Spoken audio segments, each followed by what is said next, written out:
নমস্কার, আমি তন্ময়। গত মার্চের শেষে আমরা একটা সুন্দরবন ট্রিপ করেছিলাম আমার বোনের এবং কৌশিকদার কলেজের কিছু ছাত্রছাত্রীদের সাথে।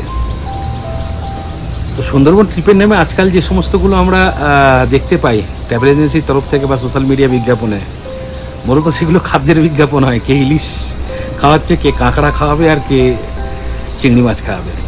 বস্তুত সুন্দরবন তো একটা আশীর্বাদ, ম্যানগ্রোভের আশীর্বাদ।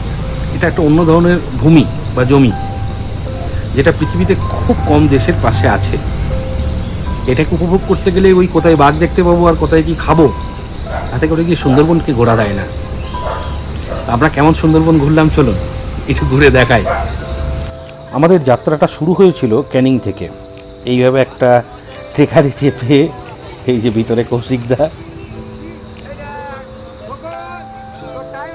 তো যারা সুন্দরবন যাবে নিজেদের গাড়ি ছাড়া ক্যানিং স্টেশন থেকে নেমে এখান থেকে এই যে অটো এবং যে সমাধানগুলো রয়েছে, এই বাসন্তী ব্রিজ পেরিয়ে আসলে এখান থেকেই উৎসবটা শুরু হয়ে যায় সুন্দরবন যাওয়ার।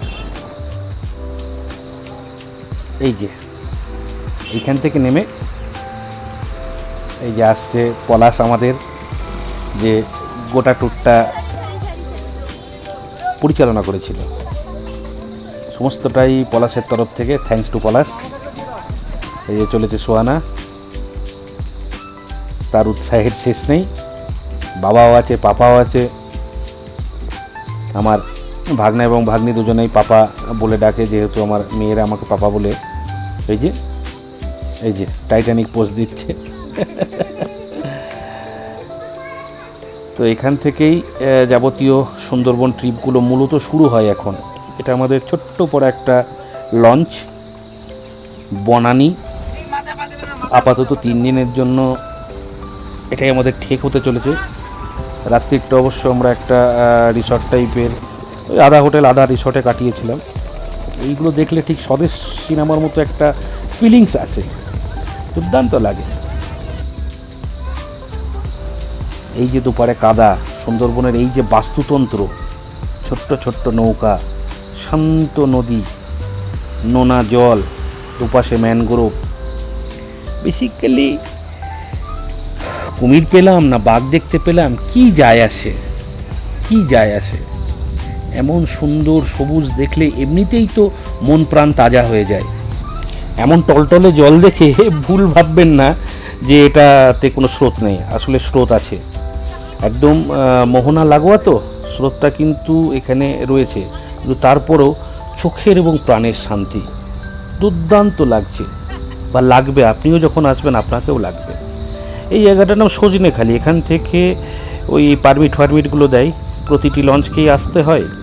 আমরাও এসেছি। চারপাশে কি দেখছি ততটা গুরুত্বপূর্ণ নয়, যা দেখছি সব ভালো লাগছে, এটাই হচ্ছে গুরুত্বপূর্ণ। মাঝখানে একটা জায়গায় এলাম, সেখানে বেশ কিছু এই গাছগাছালি চেনা পরিচিত করিয়ে দিচ্ছিল। এখানে রাখলেও সার্ভাইভ করতে পারবে না।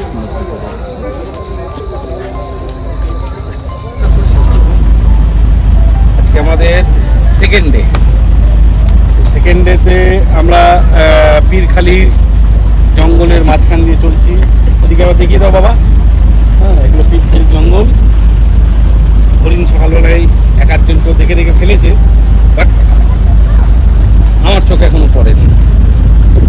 চলুন সুন্দরবন ট্রিপের বাকিটা দেখা যাক। সুন্দরবনে এবার এসে যেটা দেখলাম, জলের স্যালানিটি বেড়ে যাওয়ার জন্য না কি জানি না, জেলিফিশের ভয়ঙ্কর উপদ্রব, যেটা পরিবেশের বা বাস্তুতন্ত্রের জন্য খুব একটা ভালো লক্ষণ নয়। এবং জলের কালারটাও আমি আবার দেখাতে বলবো, আরও সবুজ রঙের। জল যে নোংরা তা নয়, স্বচ্ছ জল, কিন্তু মানে এক অদ্ভুত ধরনের একটা সবজিটা ভাব। তো এটাও স্থানীয় বাস্তুতন্ত্রের জন্য আগামীর জন্য যথেষ্ট খারাপ বলা যেতে পারে। তাহলে তুমি কেমন ঘুরছো সুন্দরবন? খুবই ভালো ঘুরছি, এখনো পর্যন্ত বাঘের দেখা পাইনি। অত্যন্ত দুঃখের বিষয় ওটা, দেখা পেলে খুবই ভালো হয়। দেখেছি যদিও, আচ্ছা তাতে এখনো পর্যন্ত অনেক সুখে আছি, ভালো আছি, প্রচুর জেলিফিশ দেখেছি। আচ্ছা হ্যাঁ, আর সেরকম মাছ কুমির দেখা হয়েছে, একটা অ্যালিগেটর দেখা হয়েছে। হ্যাঁ, কুমির দেখা গেছে একটা। হুম স্যার কেমন কি এক্সপিরিয়েন্স চলছে এখনো অবধি? প্রচুর বাঘ দেখেছি, তবে সব চুপচাপ বসে আছে, নড়াচড়া করছে না, আচ্ছা খেলাধুলো করছে না। খেলাধুলো করছে না। একটা হরিণ দেখেছি, আচ্ছা একটা অ্যালিগেটর দেখা গেল। দেখা যাক আগামীতে এইগুলোর দিকে যাচ্ছি তো, আমরা চেষ্টা করছি কিছু খাদ্য রাখার, যদি কিছু বাঘ বেরিয়ে আসে। যদি কিছু বেরিয়ে আসে। সঙ্গে নিয়ে এসছি। রেওয়াজি তো এই যে জায়গাগুলো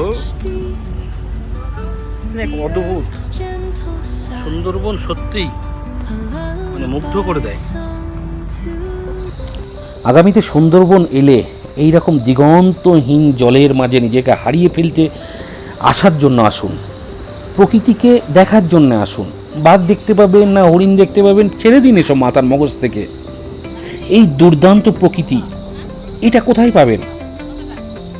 2 কিলোমিটার না 5 কিলোমিটার চওড়া কিচ্ছু যায় আসে না তাতে। আসুন সুন্দরবনের এই ভার্জিন প্রকৃতিকে উপলব্ধি করুন।